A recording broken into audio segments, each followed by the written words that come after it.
सबको यथा योग्य अभिवादन प्रेषित है। आप सब बच्चों ने जो मेरे से पढ़े हैं, जो ना भी पढ़े हैं, उन सब ने मेरे वीडियो को पसंद किया है, मेरे चैनल को पसंद किया है। एक तरीके से मुझे अंदर से बहुत खुशी हो रही है। लेकिन सच मानिए, ये वीडियो मैंने कोई बिजनेस के लिए नहीं बनाए हैं। बुढ़ापे में खाने के लिए 2 रोटी और उसका जुगाड़ परमात्मा ने किया है। मुझे पेंशन मिलती है, मेरे बड़े प्यारे बच्चे हैं, सब कुछ है। लेकिन जब आजकल की न्यूज़ सुनती हूँ या हालात देखती हूँ तो मुझे लगता है कि हमारे बच्चे कहीं ना कहीं भटक रहे हैं और उनके इस भटकाव का कारण हम शिक्षक या कहीं ना कहीं माता पिता हैं, जो कि अपनी संस्कृति को भूल रहे हैं। मैं ये नहीं कहती कि आप पुराने ज़माने में बसिए, लेकिन मैं ये भी नहीं कहती कि आप बिल्कुल ही अपनी सभ्यता को भूल जाएं। बच्चों, हमारी संस्कृति बहुत प्राचीन है। यकीन मानो, मेरे से बार बार बच्चे अब मेरे से प्रश्न कर रहे हैं कि आप बोलते हैं भगवान भगवान भगवान भगवान, क्या आपने देखे हैं? बच्चों, मैंने देखे नहीं, क्योंकि मैं इतनी पुण्य आत्मा नहीं हूँ। भगवान को देखने के लिए तो दिव्य दृष्टि चाहिए, जैसे कि विवेकानंद को उनके गुरु परमहंस जी ने दी थी, या अर्जुन को गीता पढ़ेंगे तो आप देखेंगे, सुनेंगे कि अर्जुन को भगवान ने दिव्य रूप दिखाने के लिए अपनी दिव्य दृष्टि दी थी, क्योंकि उनको देखने के लिए जो आँखों की हमारी पावर है वो अब नहीं रह गई। हमारी आँखों की पावर के वो परे हैं, लेकिन हम उन्हें महसूस कर सकते हैं। तो आज मैं आपको इस चैनल में सिर्फ ये बताना चाहती हूँ कि भगवान होते हैं। अब मैं 1 बाय 1 आपको इसका उत्तर दूंगी और आप लोगों को ये पूरा वीडियो देखना पड़ेगा। सबसे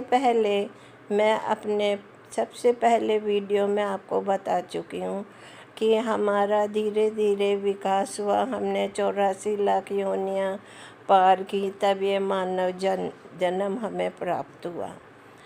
अब मुझसे बच्चे ये पूछते हैं कि क्या प्रूफ कि हमें भगवान ने बनाया या भगवान होते हैं। इसमें आपकी गलती नहीं है। जब हम बच्चे थे हम भी ऐसे ही करते थे, अपने मम्मी पापा से पूछते थे। लेकिन जैसे जैसे बड़े हुए और मेरी इच्छा हुई जानने की, मैंने बहुत सारी जगह धक्के खाए और किताबें पढ़ी। अभी आप लोगों का जवाब देने के लिए मैंने पूरी भागवत पढ़ी। तो मेरे को एक बात बताओ, आप अपने माता पिता देखते हैं तो आपको यकीन है कि हाँ, हमारे माता पिता हैं या थे, जो भी है। फिर उसके बाद आपने दादा दादी नाना नानी देखे होंगे, तो आप तब भी कहेंगे हाँ, हमारे दादा दादी नाना नानी थे। लेकिन किसी ने अपने दादे के परदादे देखे नहीं। लेकिन हम ये मान के चलते हैं, ये सत्य है कि हमारे दादे परदादे से दादे हुए, दादे से माता पिता हुआ, फिर हम हुए, आगे हमारे पोते पोती होंगे। तो इस तरीके से ये सृष्टि चल रही है। तो कोई तो होगा जीव जिसके अंदर परमात्मा ने अपना अंश डाला। अब भागवत में, रामायण में, पुराण में, बाइबल में, कुरान शरीफ में, हर जगह ये लिखा है कि हम भगवान के बंदे हैं, हम भगवान के बच्चे हैं।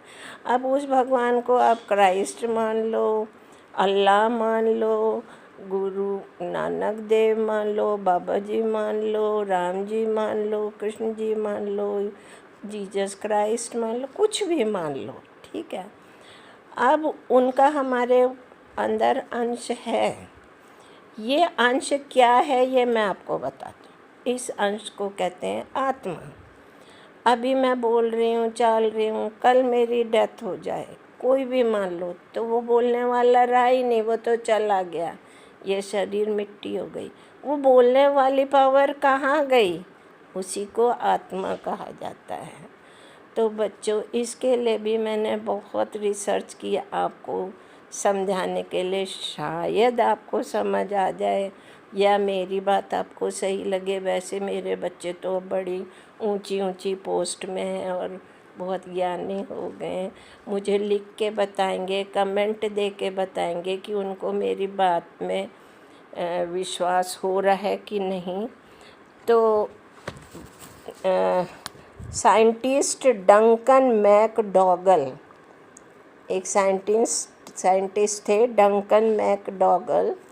उन्होंने ये जानने की कोशिश की कि ये क्या चीज़ है जो हमारे मरने के बाद निकल जाती है और जिसको आत्मा, स्पिरिट, सोल कहते हैं। सभी धर्मों में मानते हैं सोल, आत्मा, है ना, रूह जिसको बोला जाता है।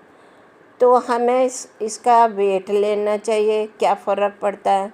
तो उन्होंने पहले बहुत सारे मरते हुए कुत्तों का, जैसे जो मरणासन थे, कुत्तों का वज़न पहले लिया, मरने के बाद लिया, तो उनको ज़्यादा डिफरेंस नहीं लगा।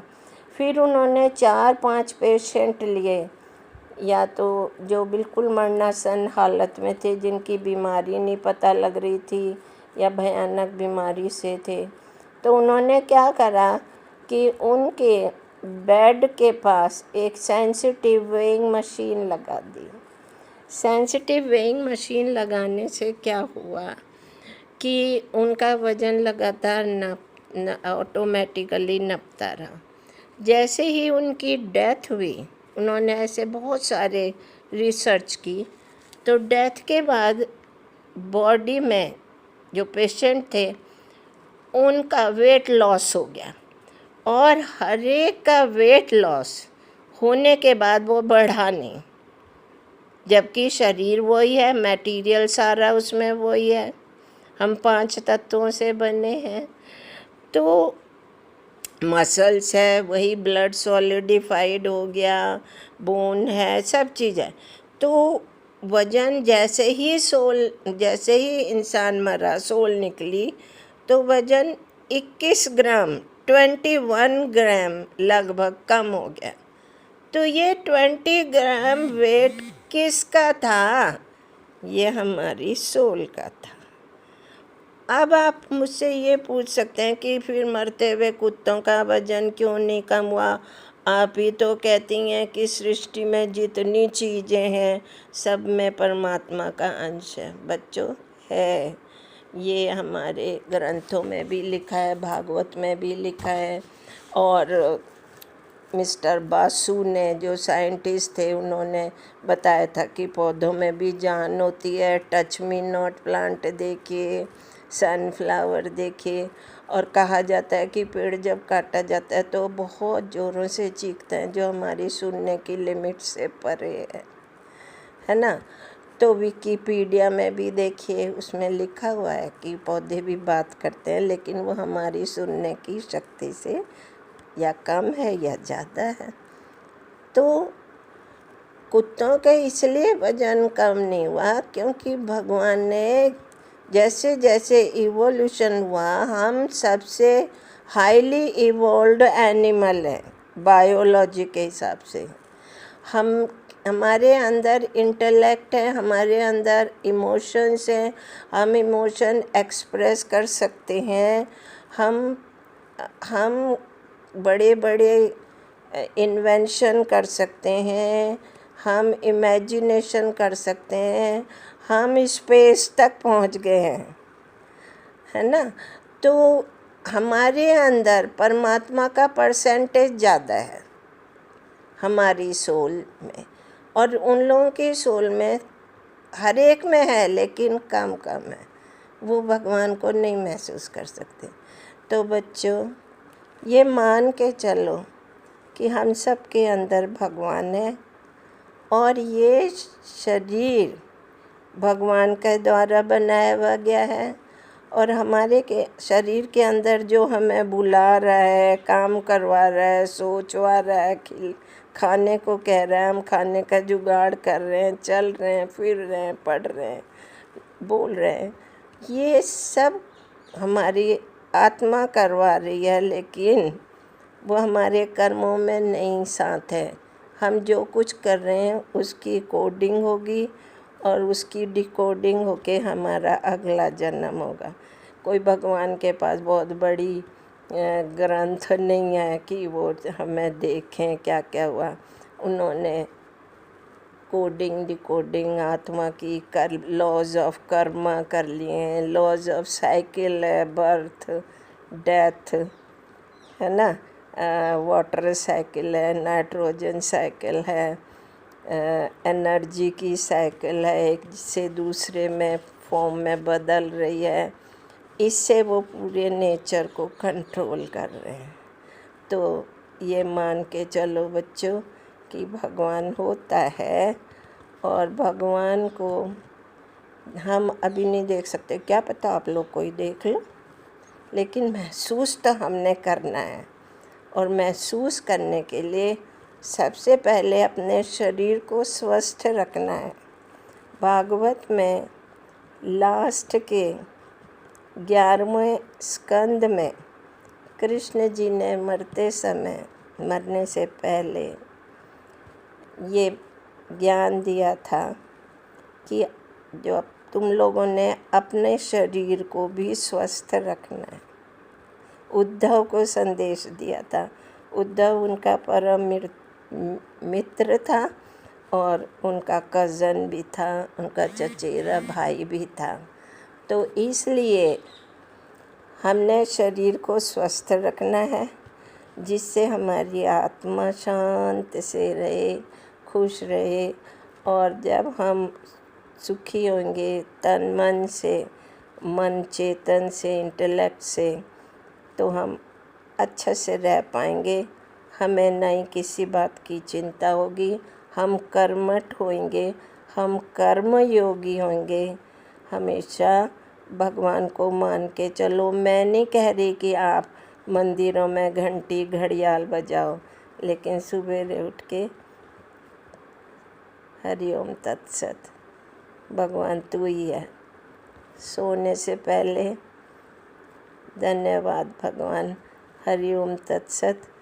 तेरी वर्षा, तेरी आशीर्वाद की वर्षा मेरे ऊपर हो रही है। इससे क्या होगा कि आपके हर एक काम गॉड गाइडेड होंगे। और जब आपके हर एक काम गॉड गाइडेड होंगे तो आप गलत संगत में पड़ ही नहीं सकते। और जब आप गलत संगत में नहीं पड़ेंगे तो मेरे ये वीडियो बनाने का भी मिशन सही रहेगा। अब एक चीज़ और कहना चाहती हूँ कि पंजाब में से एक बच्चे का बार बार फ़ोन आता था कि मैंने तो भगवान देखने, मैंने तो भगवान देखने। तो मैंने उसको कहा कि ठीक है, इसका उत्तर आपको कल पता चलेगा। तो उसके लिए मैंने एक कविता बनाई थी, तो मैं आप लोगों को भी सुनाना चाह रही हूँ। कविता का शीर्षक है मैंने भगवान देखने हैं। रोज़ माँ मंदिर बच्चों को ले जाती, रोज़ माँ मंदिर बच्चों को ले जाती, बच्चे भी गाते भजन और आरती, बच्चे भी गाते भजन और आरती। बड़े भोलेपन से एक बच्चा माँ के आगे जिद कर बैठा, बड़े भोलेपन से एक बच्चा माँ के आगे जिद कर बैठा, मुझे भगवान देखने हैं अकड़ कर बैठा। मंदिर की मूर्ति हिलती डुलती तो नहीं माँ, मंदिर की मूर्ति हिलती डुलती तो नहीं, मुझसे कभी बात करती भी नहीं, मुझे भगवान देखने हैं अकड़ कर बैठा। माँ को समझ न आया, माँ को कुछ भी समझ न आया। किसी तरह बच्चे को बहलाया, किसी तरह बच्चे को बहलाया। रात भर वह सो न सकी, उत्तर क्या दूं समझ न सकी। हे प्रभु निकाल इस उलझन से, हे प्रभु निकाल इस उलझन में। कितना गहरा प्रश्न पूछा, वो भी बचपन में। तुम्हारा भेजा हवा का झोंका आया, उलझन के तानों बानों को तुरंत सुलझाया। सुबह माँ ने प्यार से पूछा, बेटा तुम्हारे चारों ओर क्या है? बेटा तुम्हारे चारों ओर क्या है? पता है माँ, हवा ही हवा है। वह हवा जिस सांस को लेकर हम जिंदा हैं, पर वह दिखाई नहीं देती, हम परेशान हैं। हंसकर माँ बोली, हवा की तरह प्रभु हमारे चारों ओर है। हंसकर माँ बोली, हवा की तरह प्रभु हमारे चारों ओर है, जो हमारा परम पिता है। महसूस करो बेटा, महसूस करो बेटा, वह दिखाई नहीं देता है। महसूस करो बेटा, वो दिखाई नहीं देता है, वो दिखाई नहीं देता है, वो दिखाई नहीं देता है।